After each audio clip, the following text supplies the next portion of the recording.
Have you ever wondered what gives the human body its distinct shape? The skeletal system is what provides a framework for the soft parts of our body. It is responsible for the shape of every tiny part of us. It consists of various bones as well as joints where bones attach to each other. The skeleton performs numerous functions. It protects the vital organs of the body from damage. The skull, for example, protects our brain, while the rib cage protects our heart and our lungs. The skeleton also stores minerals such as calcium and phosphorus that are required by the body and produces red blood cells. The bone consists of both organic and inorganic material. Compounds of calcium and phosphorus form the inorganic part. If the bone is placed in weak hydrochloric acid, these mineral portions will dissolve. Such a bone is a decalcified bone. It is very soft and flexible. However, if the bone is strongly heated, the organic matter is oxidized and the mineral portions are left behind. Such bones are brittle in nature. As we age, the organic part of our bones is reduced and bones become more fragile. There are a total of 206 bones in the adult body. They may be classified into 4 types. The long bone, such as the femur, consists of a shaft with a knob at each end. The shaft of the long bone is called the diaphysis and consists of compact bone. The ends of the bone are called epiphysis and consist of cancellous bones.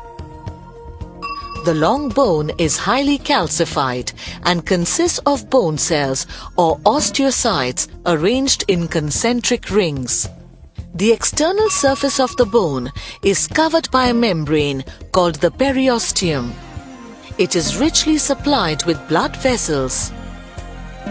Within the main shaft is a cavity called the medullary cavity. This cavity contains bone marrow which stores fat. Yellow marrow, made of adipose tissue and blood vessels, produces white blood cells. Red marrow, on the other hand, produces red blood cells. The short bone, such as the wrist or the ankle bone, is box-like and shows little movement. Flat bones, such as those in the skull, are composed of 2 or more parallel plates of compact bones enclosing a spongy bone.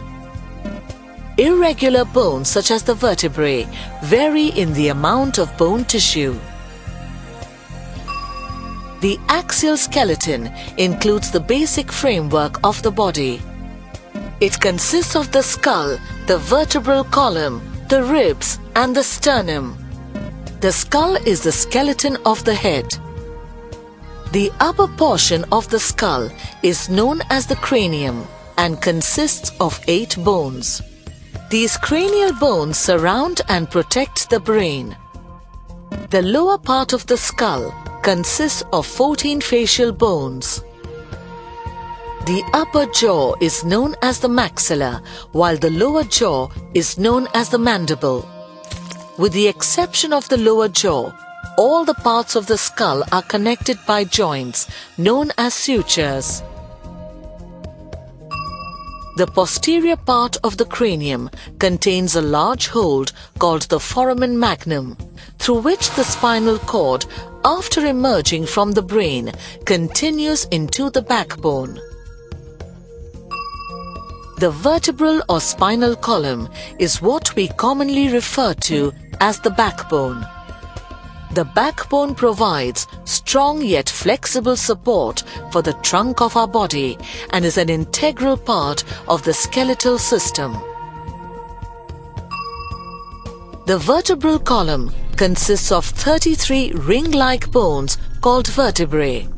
They are connected by facet joints at the back of the spine.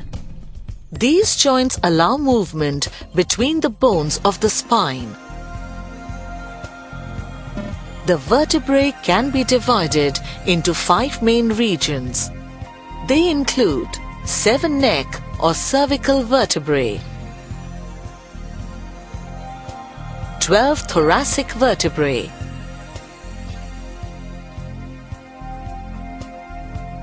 5 lumbar vertebrae, 5 sacral vertebrae, and 4 coccygeal vertebrae. The vertebrae of the sacral and coccygeal regions are joined in the adult body to form 2 fused bones known as the sacrum and the coccyx. The anterior portion of each vertebra is cylindrical in shape and is known as the centrum. The posterior portion of the vertebra is referred to as the neural arch. The neural canal is formed by the union of 2 neural arches arising from the sides of the centrum. The spinal cord runs through the neural canal. The spinous process or the neural spine is a flat longitudinal ridge projecting upwards from the meeting point of the 2 neural arches. These arches bear articular facets that help in joining the 2 vertebrae. The vertebrae are separated from each other by an intervertebral disc.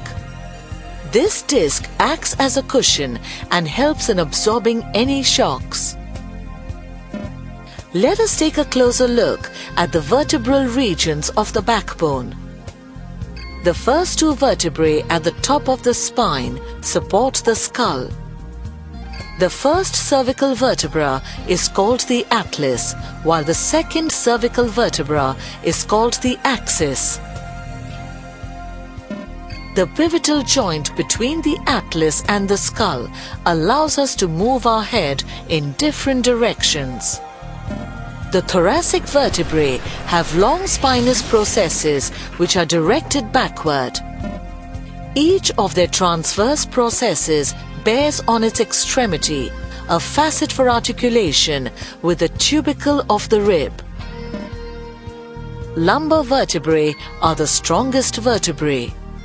They have well-developed spinous and transverse processes for attachment of powerful back muscles.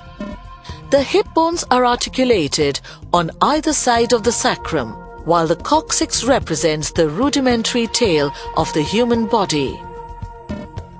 You will notice that the backbone of the human body is curiously shaped. It is curved in a particular way. This curve allows us to maintain balance and also absorb any shocks or pressure from physical activities or movements. Along with the thoracic vertebrae, 12 pairs of ribs form what is known as the rib cage. The rib cage is essential in protecting the vital organs such as the heart and the lungs. The first 7 pairs of ribs are attached to a flat breastplate called the sternum. These ribs are also known as true ribs.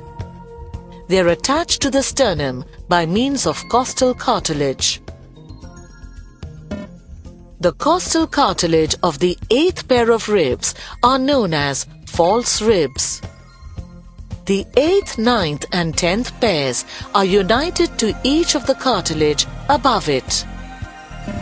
The final 2 pairs of the ribs are not attached to the sternum. For this reason, they are called floating ribs. Thus, the human skeleton not only provides a structure for the human body, but also plays a key role in movement and locomotion.